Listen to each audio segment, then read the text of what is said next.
Bismillahirrahmanirrahim. Assalamualaikum warahmatullahi wabarakatuh. Waalaikumsalam warahmatullahi wabarakatuh. Waalaikumsalam warahmatullahi wabarakatuh, Ma'am. Baik, hari ini kita seperti yang saya janjikan minggu lalu, hari ini kita adalah mereview materi.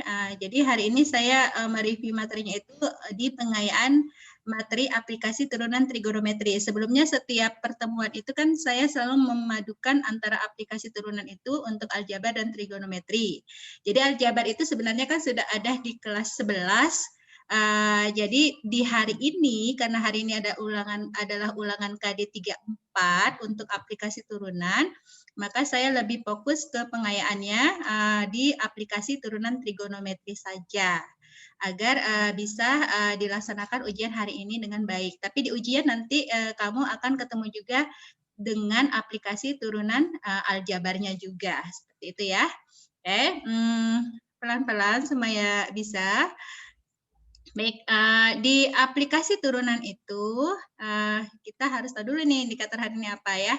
Jadi indikator pembelajaran kita hari ini adalah menentukan persamaan garis singgung, fungsi naik dan turun, nilai stasioner, dan nilai optimum fungsi trigonometri. Kedua, menyelesaikan masalah yang berkaitan dengan aplikasi turunan untuk menentukan persamaan tadi garis singgung, fungsi naik turun, nilai stasioner, dan nilai optimum suatu fungsi trigonometri.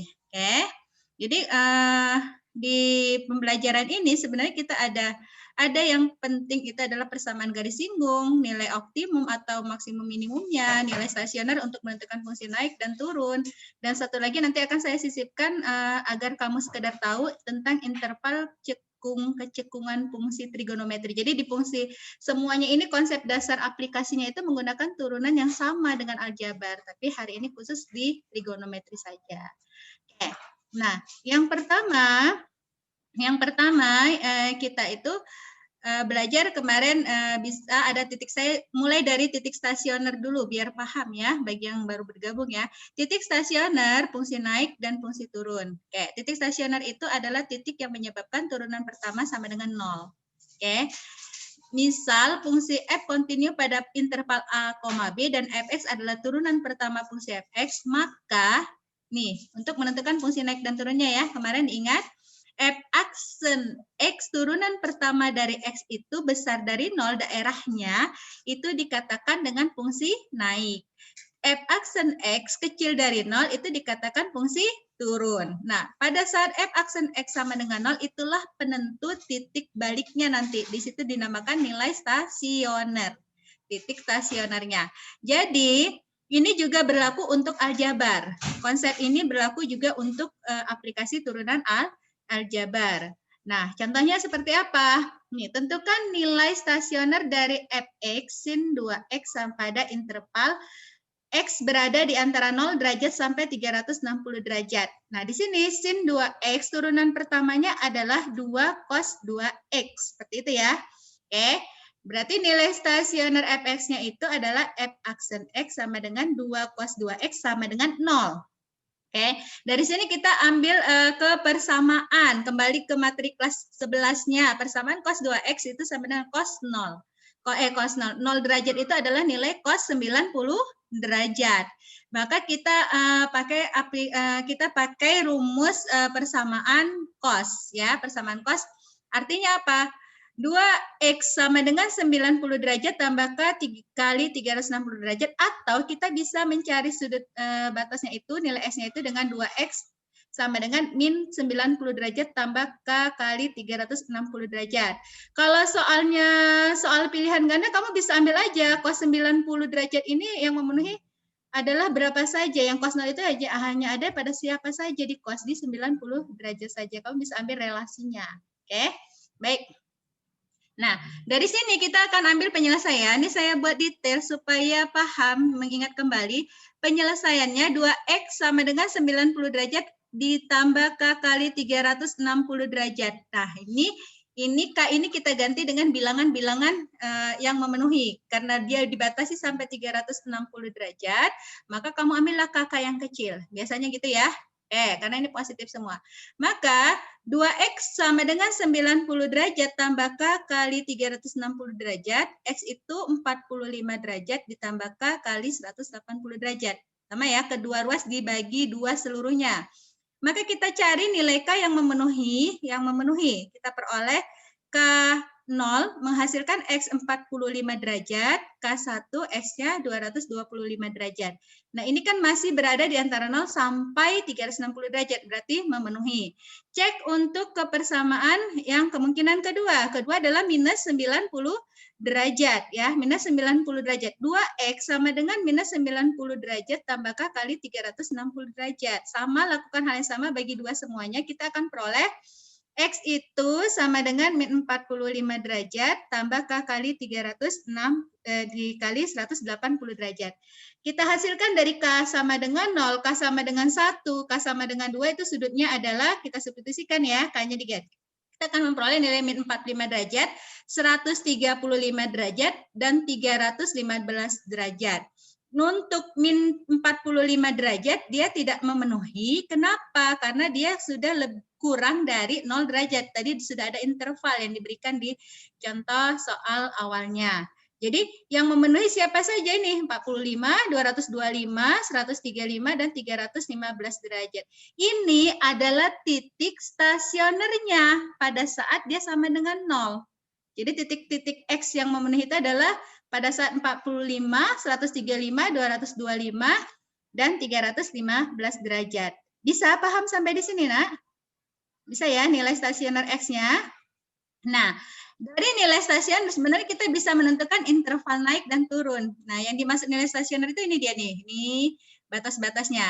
Nah, ini soalnya contoh yang berbeda saya pakai ya. Diketahui fungsi Gx sama dengan cos X kurang Pi per 3. Untuk X-nya berada di antara 0 sampai 2Pi. Tentukan fungsi G naik pada interval pada saat kapan dia naik. Tadi syarat naik adalah turunan pertamanya harus besar dari 0. Jadi konsepnya tetap di turunan pertama juga. Tetap di turunan pertamanya.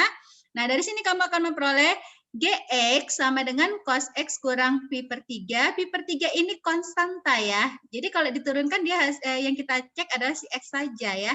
Oke, hasil turunannya adalah min sin. Cos turunannya min sin X kurang Pi per 3. Kita pakai aturan rantai nih ya. Oke. Nah, hasilnya adalah titik stasionernya tadi ambil sama dengan 0. Jadi untuk menentukan interval naik kita tentukan dulu titik stasionernya. Oke. Dari sini kita peroleh sin X kurang Pi per 3 sama dengan sin 0. Dari persamaan, sin itu kan rumus persamaannya juga ada 2 ya. Ketika X-nya, ini 2V ya, ketika X-nya X dikurang Pi per 3 tambah alfa tambah K kali 2V ya, alfanya di sini 0 ya, 0. Maka kita akan memperoleh K0 sama dengan Pi per 3. Kemudian ada lagi yang ini 4 per 3. 4 Pi per 3 ini paham ya dari mana? Itu adalah rumusan sin itu kan rumus keduanya adalah 180 atau 180 diganti dengan Pi dikurang siapa tadi? Dikurang 0. Makanya dia tetap sama. Yang 0 sama hanya ada satu pilihan rumus. Nah, kita peroleh tadi untuk X sama dengan 4 Pi per 3 tambah K kali 2Pi diperoleh K-nya sama dengan 0, X-nya tetap 4 per 3 Pi. Jadi sin itu nilai dari stasioner fungsi Gx ini adalah Pi per 3 sama 4 Pi per 3. Itu nilai stasionernya. Nah, untuk naiknya kamu bisa uji daerah sama seperti menguji pertidaksamaan.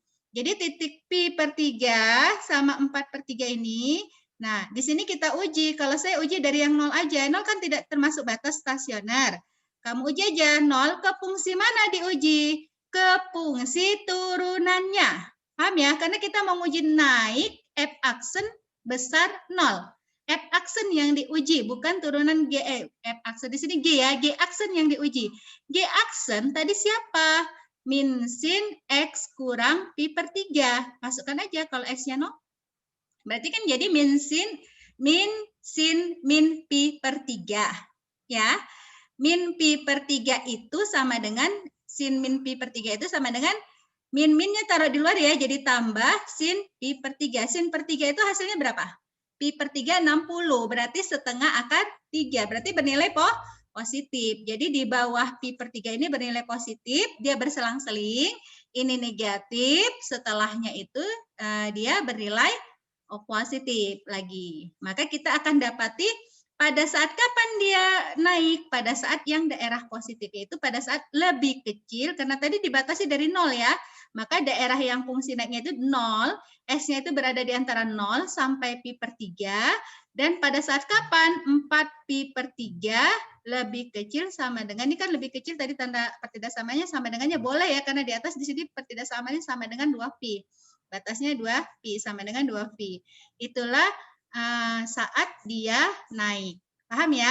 Jadi kalau fungsi naik, ingat aja turunan pertama besar dari 0, cari intervalnya setelah dapat titik stasionernya. Baik, yang berikutnya dari aplikasi turunan itu kita menentukan nilai maksimum dan nilai minimum fungsi. Nah, di sini saya khususkan fungsi trigonometri, nilai suatu fungsi. Jadi konsepnya sama dengan aljabar. Yang kita perlu cari nilai maksimum minimum itu adalah titik stasioner. Kalau dikatakan titik balik maksimum ataupun minimum, dia adalah A, FA. A ini adalah hasil titik stasionernya. X yang memenuhi titik stasionernya. FA ini adalah substitusi A ke fungsi semula, FA. Ya, inilah nilai ini, FA inilah yang dinamakan nilai maksimum atau minimum. Jadi tetap kita gunakan turunan pertama untuk menentukan nilai A. Tapi kita bisa tidak menentukan nilai fungsi FA tadi. Apakah fungsi ini punya maksimum atau minimum dengan menggunakan turunan yang kedua gitu. Dengan menggunakan turunan yang kedua, tapi bukan nilai maksimum minimumnya yang kita peroleh, tapi hanya tahu bahwa dia punya nilai maksimum, punya nilai minimum. Itu bedanya ya. Oke, itu bedanya untuk nilai maksimum minimum. Intinya sama sih, cari stasioner dulu, turunan pertamanya. Baru untuk mengetahui dia punya minimum maksimumnya secara umum, kita bisa pakai turunan kedua. Baik ya. Nah, dari turunan pertama, sebelumnya juga udah kita kasih ya pada interval tertentu, mungkin ini akan lebih sederhana kamu pahami. Nah, fungsi ini kan, fungsi, perhatikan grafik dulu, fungsi F aksen kalau besar dari 0 kan fungsi naik. Fungsi F aksen lebih kecil dari 0 itu fungsi turun. Oke. Nah, ketika dia naik ke turun, maka di sini adalah nilai siapa? Nilai maksimum. Ya, F aksennya ini naik, turun, itu adalah nilai maksimum. Nah, A ini adalah titik stasioner. A ini adalah titik stasioner. Stasionernya tadi kan. Nah, Fx itu pada saat kapan di sini? Di Y-nya. Oke. Maka kalau kejadiannya seperti ini, dari naik ke turun, maka titik stasioner ini, nilai A, FA ini adalah titik balik maksimum. Nilai FA disebut nilai maksimum. Kejadiannya berkebalikan dengan ketika dia nilai minimum. Minimum adalah ketika fungsi itu awalnya dia turun, kemudian naik, ini titik stasionernya, maka ini dikatakan titik balik minimum. Minimum ya, titik balik minimum. FA-nya adalah nilai minimum. Paham ya sampai di sini? Paham? Bisa nak? Bisa ya untuk menentukannya. Lalu, nah ada kejadian suatu fungsi ketika kita cari stasionernya, yang terjadi itu adalah fungsi itu sebelum A dia fungsi turun. Setelah stasioner A, titik A ini, dia turun juga negatif-negatif. Biasanya kalau ketemu sama faktor-faktor kembar dari pertidaksamaan seperti itu ya. Nah, dia negatif-negatif, maka ini dinamakan titik belok. Nah, kalau dia turun-turun berarti titik belok minimum. Jadi bedakan antara balik sama belok ya. Oke. Nah, fungsi yang keempat ini dari grafik nanti kalau misalnya ketemu sama fungsi F aksen X sama dengan ini. Nah, di sini dia akan ada naik. Nah, itu dikatakan titik belok maksimum karena dia naik ya. Bedakan. Jadi di sini kita nggak akan ketemu namanya fungsi maksimum, fungsi minimum, tapi kita namakan aja belok. Ini belok minimum karena turun, ini belok maksimum. Tapi kita tidak bisa menentukan nilai maksimum dan minimum kecuali di soal ada interval yang diberikan. Jadi di interval itu yang kita uji. Seperti contoh soal kita yang kemarin, yang terakhir ya, pertemuan sebelumnya. Oke, nah contoh, ini kita ambil contoh ya untuk nilai maksimum dan minimum. Diketahui fungsi f(x) sama dengan 2 sin 2x dikurang pi per 2. Nah, ini dibatasi. Ini perhatikan benar-benar interval yang diberikan soal. X berada di antara 0 sampai pi. Seperti itu ya. Nah, tentukan titik stasioner fungsi dan jenisnya. Tentukan titik stasioner fungsi dan jenisnya. Oke, pertama kita kenapa kok dia stasioner yang utamanya turunan pertama semuanya dipakai untuk maksimum minimum, untuk turunan balik nilai nilai fungsi naik dan turun juga dipakai. Nah, turunan pertamanya kita ambil karena yang tanya stasioner, berarti kita cari dulu turunan pertamanya. 2 sin 2x kurang pi per 2. Turunan dari sin adalah siapa? Cos ya. 2 cos 2x kurang pi per 2. Rantai ya di dalamnya. 2x kurang pi per 2 turunannya berapa? 2. Makanya di sini dikali 2. Maka kamu akan memperoleh nilai 4 cos 2x dikurang pi per 2 sama dengan 0. Berarti cos 2x kurang pi per 2 sama dengan 0. Oke, diperoleh lagi. Cos 2x kurang pi per 2 sama dengan 0 itu adalah cos pi per 2. Oke, dengan cara yang sama seperti tadi, kita bisa tentukan nilai x-nya dengan rumusan pertamanya adalah 2x kurang pi per 2 sama dengan pi per 2 tambah k kali 2pi. Atau 2x kurang pi per 2 sama dengan min pi per 2 tambah k kali 2pi. Oke, ya. Lanjut ya. Nah, setelah itu kita cari nilainya ya. Pada saat dia 2x kurang pi per 2 sama dengan pi per 2 tambah k kali 2pi. Sederhanakan, jadikan satu ruas semua yang bisa disatukan. Hasilnya adalah x sama dengan pi per 2 ditambah k kali v. Ya. Nah, kita cek. Pada saat K-nya 0, berarti pi per 2 tambah 0 hasilnya adalah pi per 2. Pada saat K-nya 1, hasilnya kan di sini jadi pi per 2 tambah v. Itu sudah lebih dari si pi, makanya tidak bisa dipakai. Karena batasan tadi sudah dibatasi sampai pi saja. Oke, ini untuk kasus yang pertama.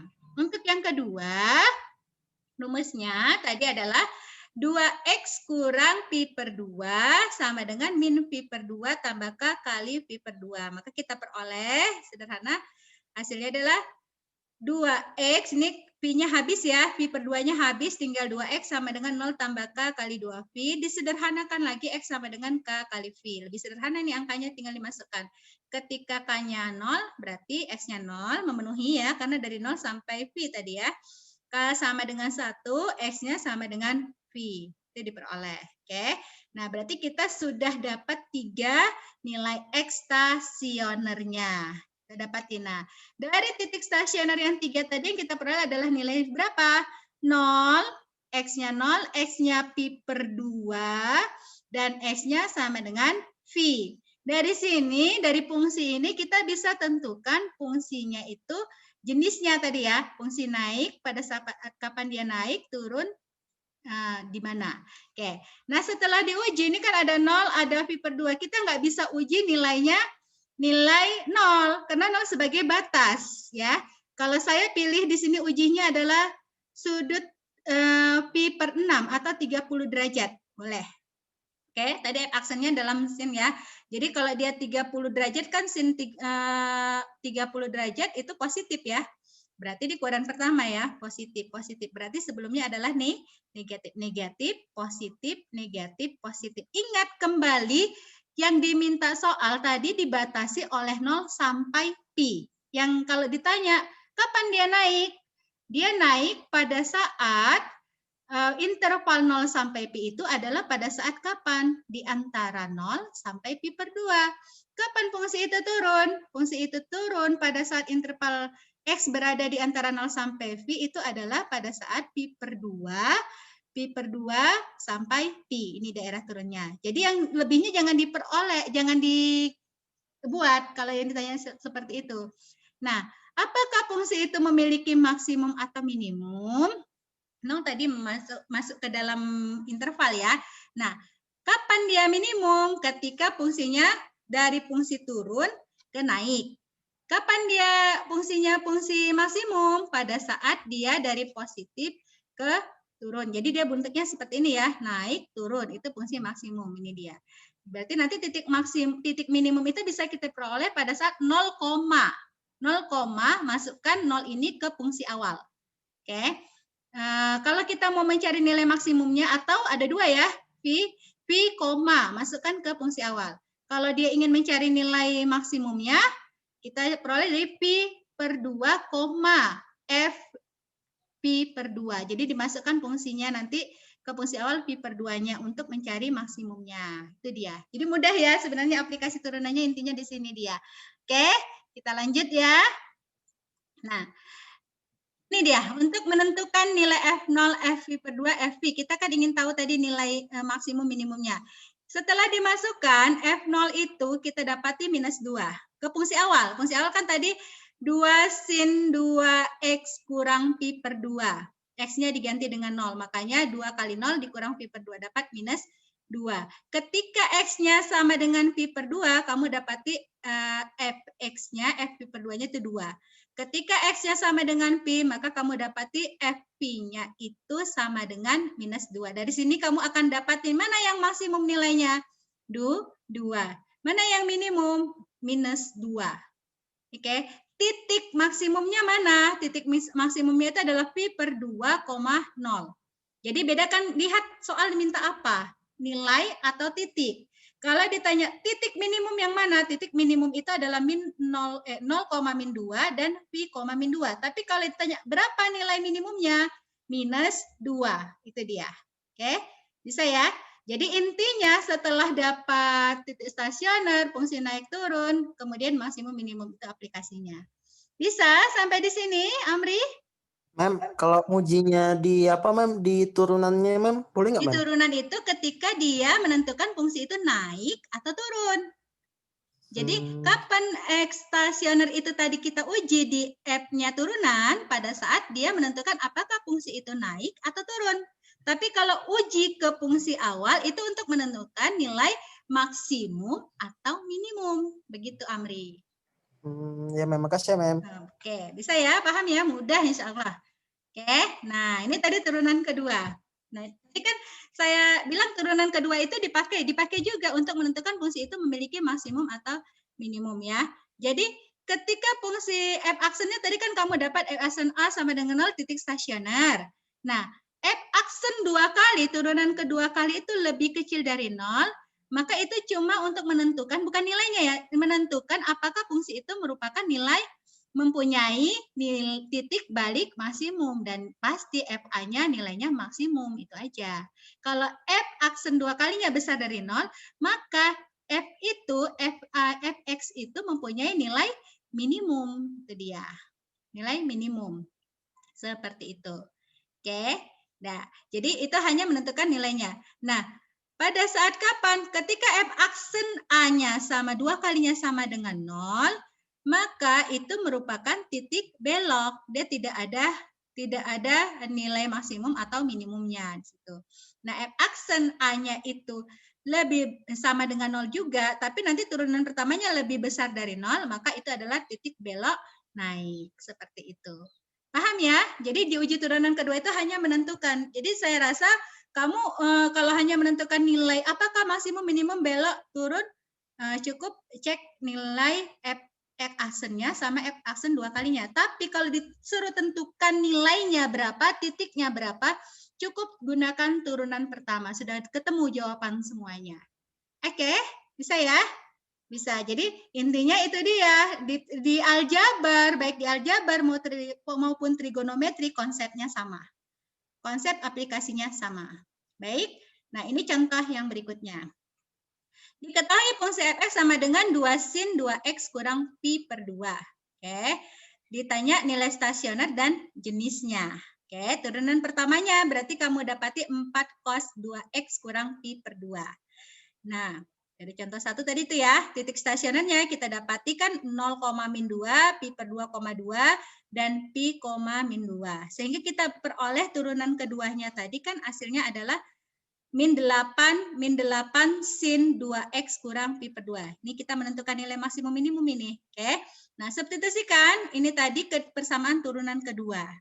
Dari hasil persamaan turunan kedua, kita akan memperoleh nilai pada saat f aksen 2 kali 0 dari contoh soal yang pertama tadi, kita dapati nilainya 8. 8 ini bukan nilai maksimum, hati-hati ya, Nak. Dia 8. 8 ini cukup kamu lihat positif atau negatif.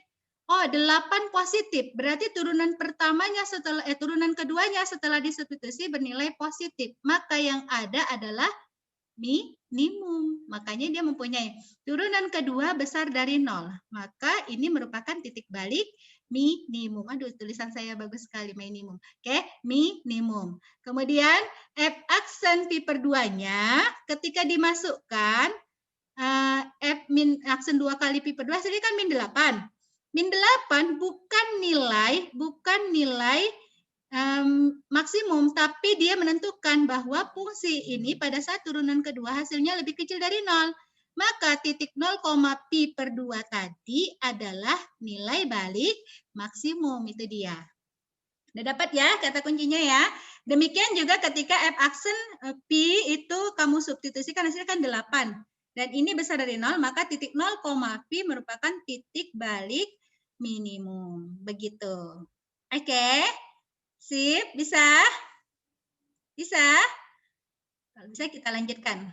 Garis singgung. Nah, kalau garis singgung, persamaan garis singgung ini diperoleh kemarin khusus ya, khusus turunan pertama juga. Turunan pertama dari suatu fungsi itu merupakan gradien garis singgung. Setelah kamu dapat turunan pertamanya, maka kamu bisa substitusikan ke rumus persamaan garis Y kurang FA sama dengan MX kurang XA. Jika diketahui titik singgungnya. Jika diketahui titik singgungnya. Oke, nah ini diketahui titik singgungnya.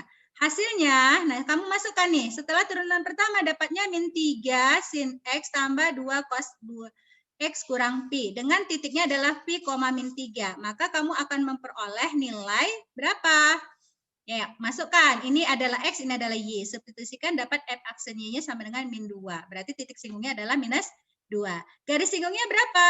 Nah, garis singgungnya tinggal masukkan saja. Y kurang Y1, Y kurang minus 3 sama dengan MX kurang pi. Maka kita akan peroleh nilai Y itu sama dengan min 2X kurang 3 tambah 2pi. Itulah persamaan garis singgungnya. Jadi kata kunci persamaan garis singgung turunan pertamanya adalah gradiennya, substitusikan titik singgungnya, dapatlah persamaan garis singgungnya. Nah, sekilas tentang interval kecekungan. Ini sederhana juga. Kan tadi kita udah belajar F aksen 2 kali besar dari 0, fungsinya cekung ke atas. Artinya cekung ke atas nih gini. Dia punya titik balik minimum. Kalau ke bawah berarti maksimum, ya. Jadi cekung itu nampak cekungannya. Belokannya ke atas itu dia cekung ke atas, F aksen besar 0. Kalau cekung ke bawah berarti F aksen 2 kali kecil dari 0. Itu dia. Jadi ini ada contoh. Saya percepat ya, waktunya udah mau habis. Gx sama dengan min 6 cos 4x tambah pi di antara x sampai dengan pi. Turunan pertama tetap 24 sin 4x tambah pi. Turunkan lagi karena diminta turunan kedua, maka kamu akan peroleh 96 cos 4x tambah pi. Maka x aksen 2 kalinya 2 sama dengan 0, cari titiknya. Kamu akan peroleh nilai dari sini, gunakan rumus cos. Gunakan rumus cosnya, kita akan peroleh nilainya. X-nya itu 3pi per 8, 7pi per 8, pi per 8, 5pi per 8. Ya, setelah masukkan ke rumus persamaan cos. Lalu apa yang dilakukan? Nah, disinilah kita akan ketemu kapan dia cekung naik, cekung turunnya. Kita udah dapat titik-titiknya nih. Ini di aksen 2 kali ya untuk menentukan cekungnya. Pi per 8, 3pi per 8, 5pi per 8, 7pi per 8, ambil sampel, kita peroleh di antara yang di sini, dia akan ketemu negatif. Ini nilainya negatif, kan turunan, lihat aja dia besar dari 0 enggak? Ya, ini positif, negatif. Maka kita akan dapati F turunan keduanya itu, cekung ke bawah itu, atau cekung turunnya itu adalah pada saat di antara 0 sampai pi per 8 dan 3 pi per 8 dan 5 pi per 8. Itulah dia cekung. Satu lagi 7 pi per 8 sampai pi. Jadi banyak ya rentangannya. Dia turunkan dia yang berada di sini. Yang berada di negatif-negatif. Kemudian naik pada saat yang positif-positif setelah dimasukkan turunan ke kedua untuk nilai cekungnya. Oke. Cukup ya. Tadi cuma pengayaan tambahan saja, mudah-mudahan bermanfaat hari ini. Hari ini kita ulangan harian, lihat soalnya di psikologi. Saya akhiri. Assalamualaikum warahmatullahi wabarakatuh.